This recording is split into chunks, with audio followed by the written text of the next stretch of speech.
So I've been making a lot of Dragi devlog recently without any other content, so it's probably a good idea to switch things up, just so I don't lose all my subs, cause that probably won't be good. Anyways, that's why I made this video, 69 Unity tips in 420 seconds. Also, let me know in the comment how many of them you actually know. Now let's start the countdown. Let's start with the basics. You can lock the inspector to drag a specific component from another object to the current object. You can set the inspector to debug mode to see all the private variables. Maximize the windows by pressing Shift and space. Press F or double click the object to focus on it. Why am I saying such an obvious thing? Press F twice to follow the object.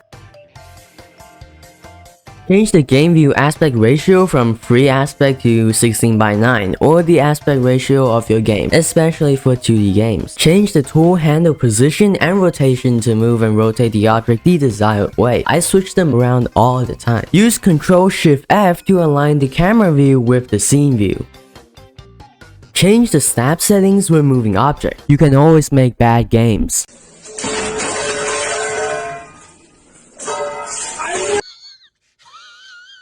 Put your goddamn files in photos, just do it. When viewing particles, you can turn off the selection outline to get a better view.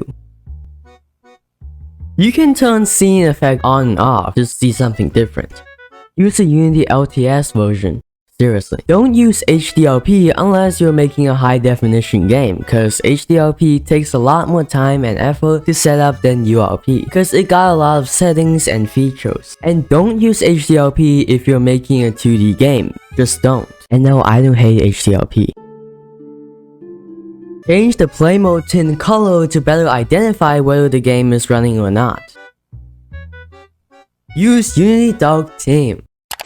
It's good for your eyes. Use multiple camera as overlay or change the camera to depth only in built-in render pipeline which no one uses anymore. Doing so may help you achieve some cool things that you have in mind, such as weapon clipping and other stuff. You can change the camera projection to orthographic and perspective. Turn on anti-aliasing. And don't use FXAA, it just blows the entire thing.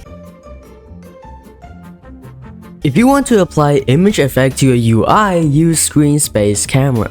When making interior lighting, bake some light. It can never be a bad idea. At least, that's what I think. Uncheck auto-generate lighting in the lighting tab because it's better to do it manually whenever you need to. This one is one of my favorites. Use animation events. You can easily reverse and change animation speed in the animator controller. Use animation blend tree for movement. You may think this is obvious, but I've definitely seen people using state and transition for directional movement.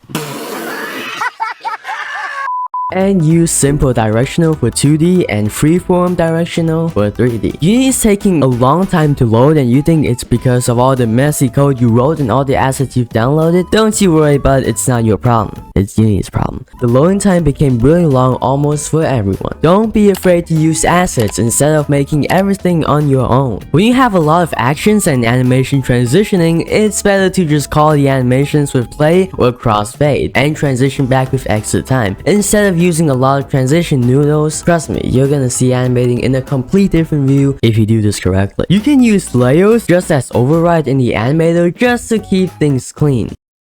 Almost forgot, you can mirror animations in the animator as well. For humanoid animations, if you don't want a root motion animation to have root motion, simply check all the bake to pose options. It's always tough to finish a game, so that's what game jams are for. For humanoid animations again, you can change the base upon option instead of adjusting the offset by yourself. It can be a lot more accurate and time saving. Create an avatar mask and assign it to an animator layer to make the animation only affect the part that you selected. Humanoid animations are in most cases the better option. Use state machine to make AI behaviors. Root motion can be really useful if you're making a humanoid AI. Make humanoid animation in other 3D software like Blender instead of in Unity. Inverse kinematics are cool. Use serialized field to make a private variable show in the inspector but still not accessible in other scripts. My favorite feature, select a bunch of code and press Ctrl-Shift// to comment them all out at once. Press Ctrl-Shift/ again to uncomment all the code. Use headers to keep all the variables organized. You can hide public variables in the inspector using hide in inspector. Use tooltip to add tooltip when hovering over a variable. And use range to create a slider with min and max value. Require component can be helpful and painful because you might have trouble removing some scripts. Don't forget to actually assign the public variables in the inspector when testing.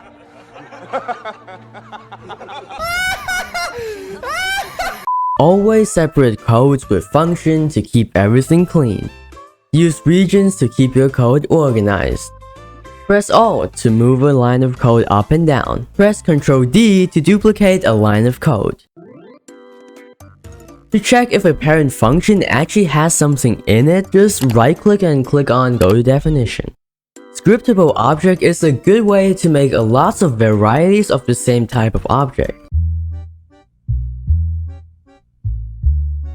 Cleaning up code can actually be harder than writing them, so keep your code clean when writing them, even if it means a few more steps. Use the new input system. Back things up before you replace a whole system that you're not sure is gonna work, so you can easily undo all the progress if you mess up really badly. Don't put everything in one script, split them up into multiple scripts. But also don't write spaghetti code, make these scripts more independent. Don't be like me and get distracted by every single thing that exists. You can destroy an object with delay in seconds like this.